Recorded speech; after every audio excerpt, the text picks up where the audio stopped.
ANC members in the Northern Cape expelled and a potential candidate in the Egyptian presidency race pulls out. Good afternoon. The ANC at Stradenburg in the Northern Cape has expelled 75 of its members because they supported Danny Jonas as an independent candidate in the municipal by-elections held last month. The suspended members say the move is against the ANC constitution as they have not been given an opportunity to appear before a disciplinary committee. The DA and COPE backed Jonas, helping him to win the elections and become the mayor of the town. The suspended chairperson of the ANC branch in Stradenburg, Anthony Peterson, has decided to take the legal route to get the suspensions lifted. COPE strongly supports the suspended members, who it says puts the needs of the community first. However, ANC Secretary General Gwede Mantashe has a strong message for both COPE and the suspended members. COPE is not the spokesperson of the ANC. They speak for themselves, and they must go to school and learn to speak about themselves. We have our own program. We're an organization. We don't talk about them. Anybody who thinks that is not in line appeals. There are all the structures in the ANC to deal with disciplinary matters. And if you are not happy, you appeal to the next level. But if you dump all those levels, you go to court, you get expelled. The Correctional Services Department will consider an appeal for the medical parole of former National Police Commissioner Jackie Selebi this coming week. The department spokesperson Zakaria Modise says the Director General has been on leave and will only return on Monday, after which they will respond to the request.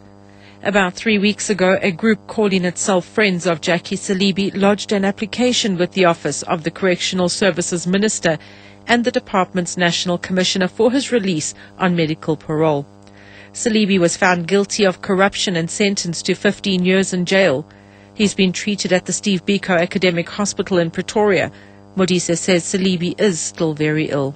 What I have seen is the appeal, which was directed to the Minister of Correctional Services. Now, that appeal has been referred to the Office of the National Commission of Correctional Services, who shall duly consider that in the coming weeks, and I'm hopeful that by end of next week we shall then have responded to their request by the Friends of Selebi.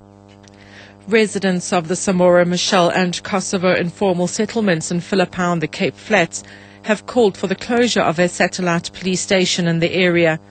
This follows the death of 31-year-old Zamkolo Zozo last Sunday.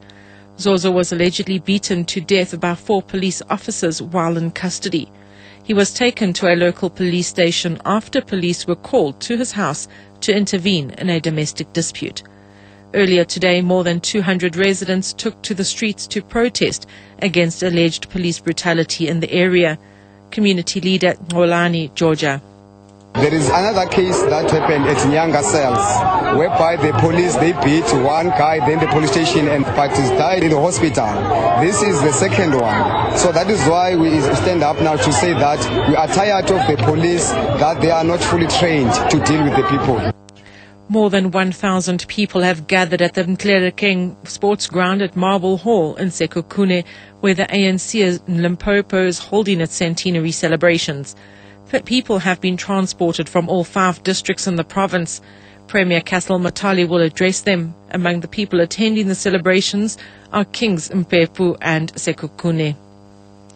Further afield, one of the potential candidates to contest the Egyptian presidency, Mohamed Al-Baradi, has announced that he's pulling out of the race. Al-Baradi, a Nobel laureate and former head of the UN nuclear agency, says democracy remains elusive in Egypt. He's criticized the military council, saying it's been governing Egypt as if no revolution took place last year to topple President Hosni Mubarak. The military government has set no date for the election. However, it says a president will be in place by the end of June. At least 70 people are missing after a cruise ship ran aground, killing at least 3 people in Italy. Rescue workers are combing through the decks of the partially submerged cruise ship, which ran aground off the country's west coast last night. Some of the 4,000 people on board jumped overboard and swam to the nearby island of Giglio. Most of the passengers were believed to be Italian, but people of several other nationalities were thought to be on board. British consular officials have travelled to the area.